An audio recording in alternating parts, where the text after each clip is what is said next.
Hi hello friends, ನಾವೀಗ ಒಂದು ಬೇಗನೆ ರೆಡಿಯಾಗುವಂತಹ ಒಂದು ಬ್ರೇಕ್ಫಾಸ್ಟನ್ನು ಮಾಡೋಣ ಬನ್ನಿ. ನೋಡಿ, ಮಕ್ಕಳಿಗೆ ಬೇಗ ಅರ್ಜೆಂಟಾಗಿ ಹೊಟ್ಟೆ ಹಸಿವಾಗಿದೆ ಅಂತ ಅಂದಾಗ ಮಕ್ಕಳಿಗೆ ಬೇಗನೆ ರೆಡಿ ಮಾಡಿಕೊಡ್ಬೋದು. ನೋಡಿ, ಇದು ಮ್ಯಾಗಿ ಥರನೇ, ಆದರೆ ಮ್ಯಾಗಿ ಅಲ್ಲ.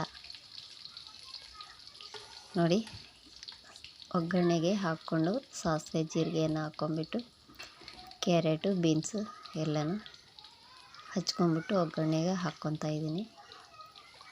ಮತ್ತು ಈರುಳ್ಳಿಯನ್ನು ಸಹ ಹಾಕ್ತೀನಿ. ಹಾಗೆ ನೋಡಿ, ಇದೆಲ್ಲ ಚೆನ್ನಾಗಿ ಬೇಯಬೇಕು.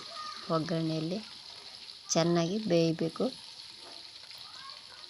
ಬೆಂದಮೇಲೆ ಇದಕ್ಕೆ 1.5 ಗ್ಲಾಸಷ್ಟು ನಾನು ಶಾವಿಗೆಯನ್ನು ತೊಗೊತಾ ಇದ್ದೀನಿ, MTR ಶಾವಿಗೆಯನ್ನು. ಅದಕ್ಕೆ 3 ಗ್ಲಾಸಷ್ಟು ಅಳತೆಗೆ ನೀರು ಹಾಕ್ಕೊತೀನಿ. ನೋಡಿ, ಈಗ ಇದು ಅರ್ಧ ಬೆಂದಿದೆ. ಒಂಚೂರು ಉಪ್ಪು ಹಾಕ್ಬಿಟ್ಟು ಮಿಕ್ಸ್ ಮಾಡ್ತೀನಿ. 1.5 ಗ್ಲಾಸ್ ಶಾವಿಗೆಗೆ 3 ಗ್ಲಾಸಷ್ಟು ನೀರನ್ನು ತಗೊತೀನಿ, ಮೆಜರ್ಮೆಂಟ್ ಪ್ರಕಾರ. ಒಂದು ವೇಳೆ ಗೊತ್ತಿಲ್ಲ ಅಂದರು ಈ ಮೆಜರ್ಮೆಂಟ್ ಅಳತೆಗೆ ಯಾವುದಾದ್ರೂ 1ಕ್ಕೆ 2ರಂತೆ ಮೆಜರ್ಮೆಂಟಾಗಿ ಹಾಕ್ಕೊಂಡು ಮಾಡ್ಕೋಬೋದು. ಇದು ನೋಡಿ, ಎಲ್ಲ ಬೆಂದಿದೆ. ನೀರು ಹಾಕ್ಕೊಳ್ತಾ ಇದ್ದೀನಿ. ಈಗ ನೀರು ಹಾಕ್ಕೊಂಬಿಟ್ಟು ಸ್ವಲ್ಪ ಅದು ಮಳ್ಳಬೇಕು. ಮಳ್ಳಿದ್ಮೇಲೆ ಇದನ್ನು ಶಾವಿಗೆಯನ್ನು ಫ್ರೈ ಮಾಡಿ ಇಟ್ಕೊಂಡಿದ್ದೀನಿ.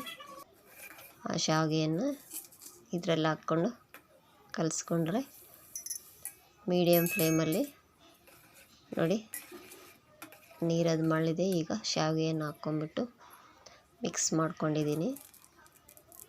ಮೀಡಿಯಮ್ ಫ್ಲೇಮಲ್ಲಿ ಇದನ್ನು ಬೇಯಿಸ್ಕೋಬೇಕಾಗುತ್ತೆ. ಇದಕ್ಕೆ ಮ್ಯಾಗಿ ಮಸಾಲೆಯನ್ನು ಹಾಕ್ತಾಯಿದ್ದೀನಿ. ಮ್ಯಾಗಿಗೆ ಹಾಕೋ ಥರನೇ ಮ್ಯಾಗಿ ಮಸಾಲೆಯನ್ನು ಇದಕ್ಕೆ ಹಾಕಿದ್ದೀನಿ.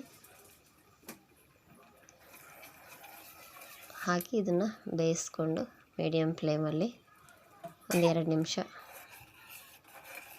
ಬೇಯಿಸಿದ್ರೆ ಮ್ಯಾಗಿ ಥರನೇ ಶಾವಿಗೆಯ ಮ್ಯಾಗಿ ರೆಡಿ ಆಗುತ್ತೆ.